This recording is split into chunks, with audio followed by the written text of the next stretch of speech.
अस्सलाम वालेकुम ख़वातीन व हज़रात, आपको यहाँ पे अहम और ताज़ा तरीन ब्रेकिंग न्यूज़ से आगाह करते चलें कि रमीज़ राजा ने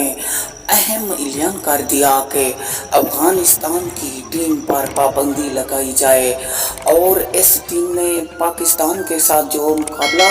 हुआ उसमें बहुत बड़ी बदतमीज़ी की और आसिफ अली से कई बातें की। रमीज़ राजा का कहना था कि अफ़गानिस्तान की टीम को पाबंदी के तहत और इन पर अहम से अहम कड़ी सज़ा भी दी जाए। ये अहम ऐलान और ताज़ा तरीन ब्रेकिंग न्यूज़ है कि रमीज़ राजा ने आईसीसी को हाई अलर्ट जारी कर दिया और कहा गया कि